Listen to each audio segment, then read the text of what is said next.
ज्ञानदायिनी माँ सरस्वती परम पवित्र ओम और भारत माता को नमन करते हुए आज मैं राम प्रकाश त्यागी दयावती दीवान सिंह शुक्ल सरस्वती विद्या मंदिर इंटर कॉलेज सिकंदराबाद से आपको संघ के 5वें सरसंघचालक श्री सुदर्शन जी के बारे में कुछ बताना चाहता हूँ। सुदर्शन जी मूल रूप से तमिलनाडु और कर्नाटक की सीमा पर बसे गांव कुप्पाहल्ली के मूल निवासी थे। उनके पिता मध्य प्रदेश में वन विभाग में नौकरी करते थे, जिसके कारण उनका अधिकतर समय मध्य प्रदेश के रायपुर में बीता। मध्य प्रदेश के रायपुर में श्री सुदर्शन जी का जन्म हुआ। वो बचपन से ही कुशाग्र बुद्धि के थे। उनकी प्रारंभिक शिक्षा रायपुर, दमोह आदि में हुई। जब वे 23 वर्ष के थे तो उन्होंने जबलपुर से सागर विश्वविद्यालय से बीई की उपाधि ग्रहण की तथा संघ के पूर्ण प्रचारक बन गए। पूर्ण प्रचारक का अर्थ होता है कि बिना विवाह किए संपूर्ण जीवन देश और संगठन के लिए समर्पित रहना। तो श्री सुदर्शन जी का भी इसी प्रकार से जीवन व्यतीत हुआ। वो संघ के बहुत ही कर्तव्यनिष्ठ और कर्तव्यपरायण व्यक्ति थे। सुदर्शन जी का पूरा नाम कुप्पाहल्ली सीतारमैया सुदर्शन जी था, क्योंकि दक्षिण में नाम से पहले गांव और फिर पिता का नाम लिया जाता है। इसी प्रकार सुदर्शन जी का पूरा नाम कुप्पाहल्ली सीतारमैया सुदर्शन जी था। जब वो संघ में गए तो सर्वप्रथम उनको रायगढ़ भेजा गया। वो बहुत ही कर्तव्यनिष्ठ और अच्छे व्यक्ति थे। उन्होंने अपने जीवन में संघ के लिए बहुत कुछ किया।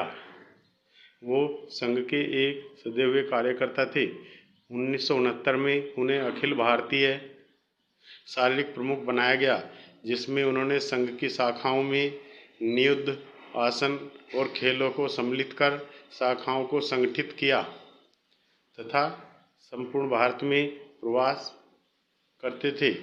उन्होंने हिंदू संगठन के लिए विदेशों का भी प्रवास किया तथा 1979 में उनको अखिल भारतीय बौद्धिक प्रमुख बनाया गया, जिससे संघ की शाखाओं में उन्होंने बहुत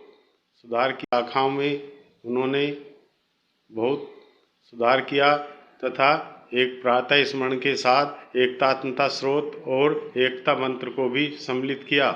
अनेक जिज्ञासा समाधान जैसे कार्यक्रम भी संघ की शाखाओं में कराने शुरू किए। इस प्रकार से उन्होंने संघ का कार्य करते हुए जब वो 1990 में उनको संघ का सर कार्यवाह नियुक्त किया गया तथा उस समय उन्होंने बहुत कार्य किया। वे जब बीमार हो गए थे तो एक बार डॉक्टरों ने उन्हें हृदयाघात होने पर बाईपास सर्जरी की सलाह दी, लेकिन वो आयुर्वेद में बहुत विश्वास करते थे और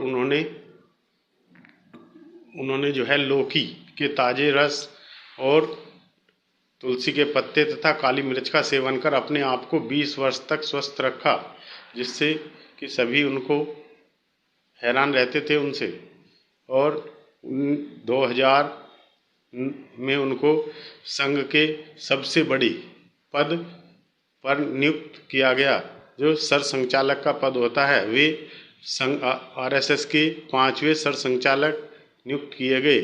सरसंघचालक रहते हुए उन्होंने अनेक समस्याओं के समाधान के लिए प्रयास किए। पंजाब की खालिस्तान समस्या के बारे में उनका विचार था कि हर केसधारी हिंदू है तथा 10 गुरु और उनकी ग्रंथ की पवित्र वाणी में विश्वास रखने वाला हर हिंदू सिख है। इस प्रकार उन्होंने कार्यकर्ताओं को प्रेरित किया और पंजाब में गृह युद्ध की स्थिति ने आने के लिए और समस्या का समाधान के लिए बहुत कार्य किया।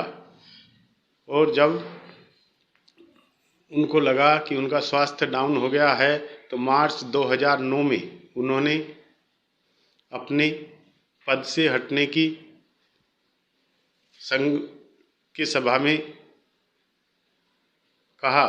इस प्रकार से उन्होंने 9 वर्ष तक संघ के सरसंचालक पद पर कार्य किया तथा उसके बाद एक मार्गदर्शक मंडली के सदस्य बन गए तथा वो संघ कार्यालय पर ही रहते थे। उन्होंने अपने नेत्र माधव आई बैंक को दान किए थे और स्वास्थ्य खराब होने के कारण 15 सितंबर सन 2012 में जब वो सुबह सैर कर प्राणायाम कर रहे थे तभी उनको हृदयाघात हुआ और वो स्वर्ग सिधार गए। इतनी बात कहकर मैं अपनी वाणी को विराम देता हूँ। जय हिंद, जय भारत।